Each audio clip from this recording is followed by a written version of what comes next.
একটি শ্রুতি নাটক মানুষ মানুষের জন্য। এই নাটক বিভিন্ন রকমভাবে সংগৃহীত হয়েছে, সেই অর্থে এককভাবে কেউ লেখক নয়। আমরা শুরু করছি নাটক মানুষ মানুষের জন্য। একটি সত্য ঘটনা। 2018 সালের 1 জানুয়ারি, মনে আছে সবার সেই দিনটার কথা, যখন আমরা সবাই একে অপরকে হ্যাপি নিউ ইয়ার উৎসবে উইশ করতে আনন্দে মাতোয়ারা হয়ে উঠেছিলাম। ঠিক সেই সময় অপরদিকে একটি সদ্য ফুটে ওঠা কিশোর, 16 বছরের কিশোর অকালেই ঝরে গেল পৃথিবীর। চিরতরে বিদায় নিল। কি হয়েছিল তার? সে জন্ম থেকে থ্যালাসেমিয়া আক্রান্ত ছিল। মাত্র 4 বছর বয়সে থেকে তার রক্তে পাওয়া গেছিল HIV ভাইরাস। সে AIDS আক্রান্ত, যার জন্য তাকে নিয়তই অন্যের রক্তের উপর নির্ভর থাকতে হতো। সে কারণে অনেক মানুষ মানবিকতার বোধে তাকে রক্ত দিতে এগিয়ে এসেছিল, এবং সেই তখন থেকেই সে HIV ভাইরাসে আক্রান্ত হয়। সে চলে গিয়েছিল আমাদের, মাত্র 16 বছর বয়সে সে পৃথিবী ছেড়ে চলে গিয়েছিল। AIDS মারণ ব্যাধি, কিন্তু ছোঁয়াচে না। আসুন আমরা মানবিকতার জয়গান গাই। মানুষ মানুষের জন্য, জীবন জীবনের জন্য। মানব সেবা কোনো ধর্ম থাকে না, থাকে না কোনো ব্যক্তির স্বার্থ। মানব সেবায় থাকে না স্বজন প্রীতি, থাকে না কোনো বাধ্যবাধকতার বলিষ্ঠ নীতি। রাজনৈতিক প্রতিহিংসায় জলে না মানব সেবা। মানব সেবা দেখে না পুরুষ, দেখে না নারী কেবা। মানব সেবায় থাকে না ক্ষমতার তপ্ত লোক, থাকে না হিংসার অনলে ফুটতে থাকা ব্যক্তি ক্ষোভ। মানব সেবায় থাকে না প্রতিদান, থাকে মনুষ্যত্বে মানুষ হবার উদাত্ত আহ্বান। থাকে কিছু সেবকে হাসি মুখ, থাকে ত্যাগ আত্মার পরম সুখ। হ্যাঁ, এই সংকল্প বুকে নিয়ে একদল মানুষ একজন বিপন্ন মানুষের পাশে এসে দাঁড়িয়েছেন, আর সেই খবর উঠে এসেছে সংবাদের শিরোনামে।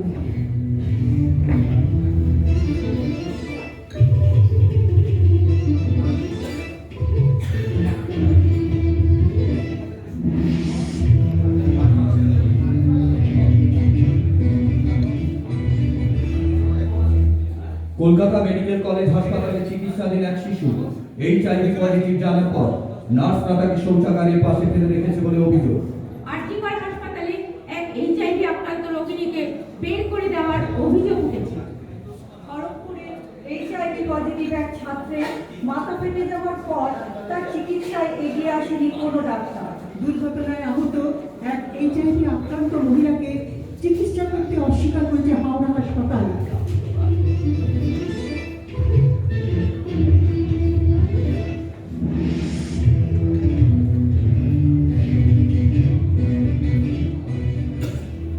সব টুকরো ছবির বক্তব্য একটাই, ও HIV পজিটিভ, ও AIDS রোগী, ওকে ফিরিয়ে দাও, ওকে বাতিল করো। চারিদিক থেকে কেনেডের মতো ছুটে আসছে উপেক্ষা আর বঞ্চনা। অথচ আর 5টা রোগীর মতো এদেরও দরকার উপযুক্ত চিকিৎসা আর মানবিক সহায়তা। হাজার হাজার সংবাদের মধ্য থেকে হঠাৎই আলোক স্তম্ভের মতো মাথা তুলেছে একটি মানবিক সংবাদ। বলা যেতে পারে একটি অপ্রত্যাশিত ব্রেকিং নিউজ। AIDS রোগীকে আঁকড়ে রাখলো একটি গোটা গ্রাম। গ্রামের নাম বলরামপুর। নিতান্তই খেটে খাওয়া সাধারণ মানুষের বাস সেখানে। টেলিভিশন, রেডিও আর গ্রামে আসা কর্মীদের মাধ্যমে এখানকার মানুষেরা শুনেছে HIV ভাইরাসের কথা। বছর 3 আগে শুক্লা জানতে পারে HIV সংক্রমণের কথা। সদ্য স্বামী হারা শুক্লার মাথায় আকাশ ভেঙে পড়ে। কিভাবে শাশুড়ি আর মেয়ের মুখে খাবার তুলে দেবেন, কিভাবে চিকিৎসার খরচ যোগাবেন, সমাজকে মেনে নেবে? গ্রামের মানুষ বিষয়টি কিভাবে দেখবে? তাদের কি বোঝাতে পারবে যে সে এর জন্য দায়ী নয়? এরকম হাজার প্রশ্ন তারা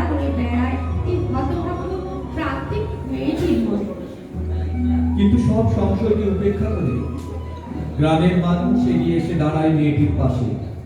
তার সংসার চালানোর দায়িত্ব, চিকিৎসার খরচ ভাগ করে নিলেন গ্রামের মানুষ। শুক্লার একমাত্র মেয়ের বিয়ে গ্রামের মানুষরাই দাঁড়িয়ে থেকে সম্পন্ন করে।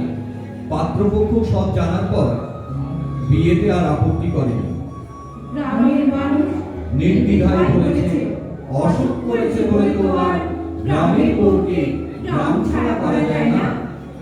গ্রামের মুদি ব্যবসায়ী বলেন, অসুস্থ বলে দোকানে জিনিস দেবো না, তা কি হয়? স্থানীয় মানুষ শুভেন্দু বাবু বলেন, আমাদের ব্যবহারে উনি যেন কষ্ট না পায় সেটা দেখা তো আমাদেরই দায়িত্ব। রোগাক্রান্ত শুক্লা দেবী বলেন, এই 3 বছর হাটে বাজারে কোথাও আমাকে বৈষম্যের শিকার হতে পারেনি। গ্রামের মেয়েরা নিয়মিত আমার বাড়িতে এসে গল্পগুজব করে, কখন কি রাখবে তার খোঁজ খবর করে। গ্রামের মেয়েরা বলে রোগ তো সাধারণভাবে ছোঁয়াচে নয়, তাই আমরা পুজো পার্বণে যোগ দেওয়া, নিমন্ত্রণ বাড়িতে যাওয়া সব একসঙ্গেই করি।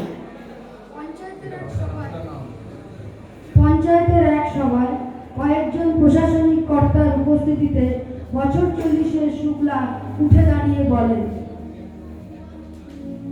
আমি একজন HIV আক্রান্ত বিধবা। একদিনও স্বামীকেও আমার ছিনিয়ে নিয়েছে। আমার স্বামী একবার দুর্ঘটনায় পড়ে, তখন তাকে রক্ত দিতে হয়েছিল। সে সময় তার শরীরে HIV জীবাণু প্রবেশ করে। চিকিৎসা করাতে গিয়ে আজ আমি সর্বশান্ত। মানুষের কাছে আর কত চাইবো? কথার সূত্র ধরে বেরিয়ে আসে কিভাবে 3 বছর ধরে গ্রামের মানুষ ওই মহিলাকে সাহায্য করে। কোনো এনজিও বা পঞ্চায়েতের নির্দেশে নয়, সাধু বাবা, পীর সাহেব কিংবা প্রচার বান্ধব কোনো নেতার কথাই নয়। শুধুমাত্র মানবিকতার মধ্যে থেকে অসহায় ওই মহিলার পাশে এসে দাঁড়িয়েছে মঙ্গলকোটে বলরামপুরের গ্রামে সহৃদয় মানুষ।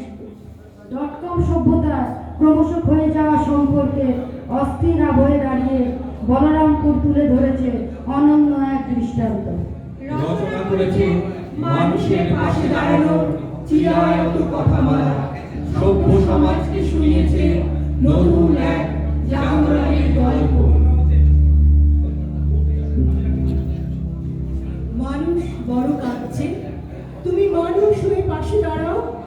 মানুষের ফাঁদ পাচ্ছে, তুমি পাখির মতন পাশে দাঁড়াও। মানুষ বড় একলা, তুমি তাহার পাশে এসে দাঁড়াও।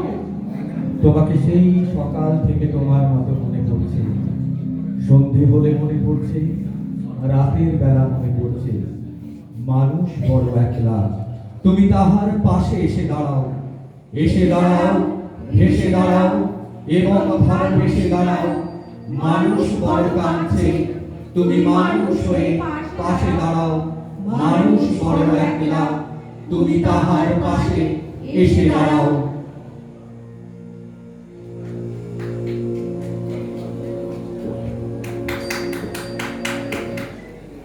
বড় কি তোমার ক্ষতি